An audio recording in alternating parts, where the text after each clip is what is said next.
Profit connection में हूं आपके साथ कविता थपलियाल और आज हम बात करेंगे सोम डिस्टिलरीज की 5 से ज़्यादा बियर ब्रांड बनाने वाली कंपनी एसटीबीएल के पास सिंगल लोकेशन में डिस्टिलेशन स्टोरेज और मैचुरेशन फैसिलिटीज़ वाली देश की सबसे बड़ी बेवरेज प्लांट्स हैं और कंपनी के मैनेजमेंट से विस्तार योजना, कच्चे माल की कीमतों में आई तेज़ी के असर पर बात करेंगे। जीएसटी काउंसिल का एक्स्ट्रा अल्कोहल पर घटाए गए जीएसटी से कितना फ़ायदा होगा, इस पर भी विस्तार से बात करेंगे। हमारे साथ सोम डिस्टिलरीज के चेयरमैन जेके अरोड़ा जुड़ गए हैं। स्वागत है आपका हमारी इस बेहद खास पेशकश में। और चलिए यहाँ पर पहला सवाल क्यूआईपी जो प्लान था उसी पर मैं पूछना चाहूँगी। लगभग 200 करोड़ का वो कैंसिल होता हुआ दिखाई दे रहा है। ये बताएं अब क्या वजह रही, क्या वैल्यूएशन एक बहुत बड़ा कंसर्न जिसकी वजह से ये क्यूआईपी कैंसिल हुआ? नहीं, देखिए वैल्यूएशन तो हम समझते हैं कि अभी भी काफी कंपनी अंडर वैल्यूड है। देखिए आप जब इसके पीयर्स से कंपेयर करेंगे, जब इनके जो हमारे साथ की जो कंपनियां हैं, जो जो यूबी या रेडिको कैथान वगैरह जो आप देखेंगे, तो उसके मुकाबले देखेंगे तो हमारा जो मार्केट कैप है वो काफी कम है। तो वैल्यूएशन तो सर्टेनली ऐसी बात नहीं है, पर सवाल ये है कि हम तब जाना चाहते हैं क्यूआईपी में जब पूरा कॉन्फिडेंस हो इन्वेस्टर का और पूरी मार्केट अच्छी तरीके से कंप्लीटली सेटिस्फाइड हो हमारे, क्योंकि हमको अपनी कंपनी, अपने प्रोडक्ट्स, अपनी मार्केट, अपने बिजनेस पर पूरा कॉन्फिडेंस है। तो अगर जरा सा भी कोई ऐसा आता है कि भाई नहीं, things are not up to the mark, तो हम ये सब सोच करके हमने ही विड्रॉ करना ठीक समझा है कि ठीक है, अगर अभी पूरा 100% रिस्पॉन्स नहीं है बाजार से, तो let us not go forward, क्योंकि हमारे पास अभी आगे परफॉर्म करने के लिए बहुत अभी काफी हमारे पास स्कोप है। हम आने वाले समय में और कंपनी के जो रिजल्ट्स हैं, जो परफॉर्मेंस है, काफी अच्छा होने की उम्मीद है हमारे को। तो हम कोई जल्दी में नहीं है हमारे को कि आज ही हमको क्यूआईपी करना है, ऐसा नहीं है। We can wait, no problem. तो अब कैपेसिटी एक्सपेंशन है उसको लेकर आप कैसे आगे बढ़ रहे हैं? क्या कंपनी जो है इसको फाइनेंस करने के लिए कोई खास अपने कैपेक्स प्लान पर काम कर रही है? देखिए हमारा तो जो प्लान है वो इसके पहले से ही रेडी था, बिफोर दिस क्यूआईपी। अभी कंपनी के इंटरनल एक्रूवल्स इतने अच्छे हैं, अभी इतना बड़ा एक्सपेंशन करने के बाद भी लास्ट ईयर हमने 100 करोड़ का डेट कम किया है इस बार। अपने इतना इतना तीनों प्लांट्स में एक्सपेंशन किया, फिर भी 100 करोड़ हमने अपना डेट कम किया अपना कर। और अभी हमारे इंटरनल एक्रूवल्स और हमारा surplus of the company is very very good.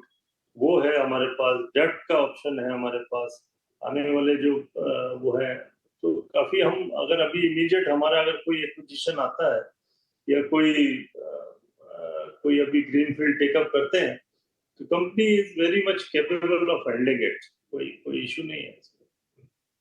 ये बताएं अब जीएसटी काउंसिल की तरफ से जो आपको फ़ायदे वाली खबर आती हुई दिखाई दे रही है, किस तरह से अब आपको ये फ़ायदा होता हुआ दिखाई दे रहा है? ये क्या एक नॉन इवेंट है सोम के लिए? कैसे समझेंगे इसको और कैसे समझाएंगे इस खबर को?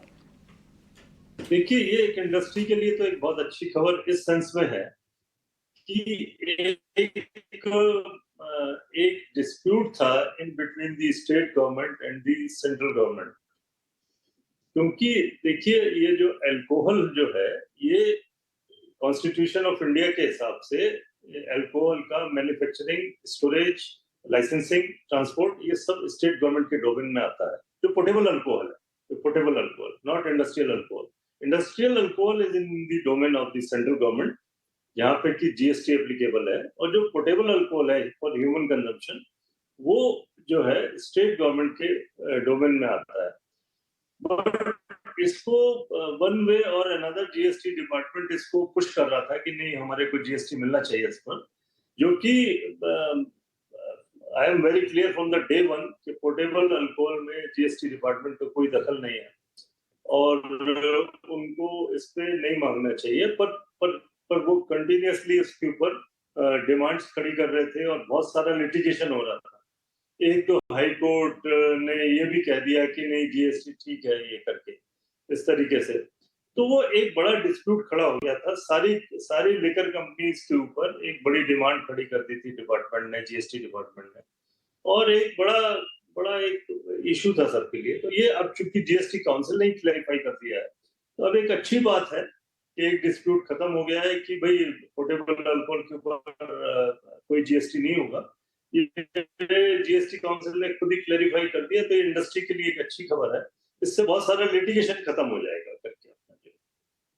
अच्छा, आपके एक स्ट्रैटेजिक मैन्युफैक्चरिंग अरेंजमेंट के बारे में जानना चाहेंगे जो कैंटीन स्टोर्स डिपार्टमेंट पंजाब में हुआ है, और जिस तरह से नॉर्दर्न इंडिया में अपनी पकड़ मजबूत करने के लिए या बढ़ाने के लिए जो कदम उठाए जा रहे हैं, किस तरह से इससे आपको फ़ायदा होता हुआ दिखाई दे रहा है?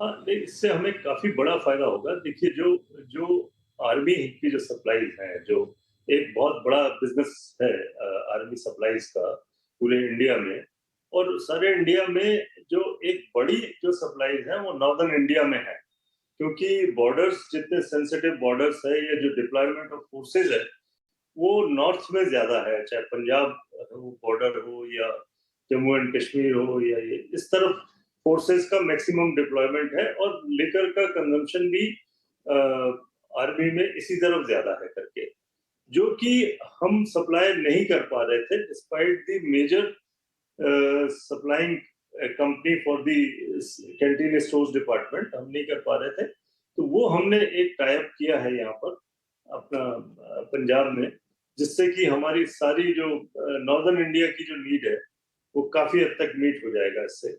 तो जो हमारा नॉर्दर्न जो सीएसडी का बिजनेस है, मिलिट्री का बिजनेस है, आर्मी का बिजनेस है, वो काफी उसमें अच्छी बढ़ोतरी आएगी उसमें। राइट, अरोड़ा जी, बहुत बहुत धन्यवाद, आपने समय निकाला इतने विस्तार से तमाम योजनाओं पर आज हमारे साथ दर्शकों के साथ बातचीत की। धन्यवाद आपका। चलिए, शो को भी समाप्त करने का समय हो गया, लेकिन उससे पहले झटपट निमेश के ओर हम रुख करते हैं और सोम पर उनका क्या कहना है, मैनेजमेंट की बात सुनकर उन्हें क्या लगता है। बताएं निमेश, क्या सलाह आपकी?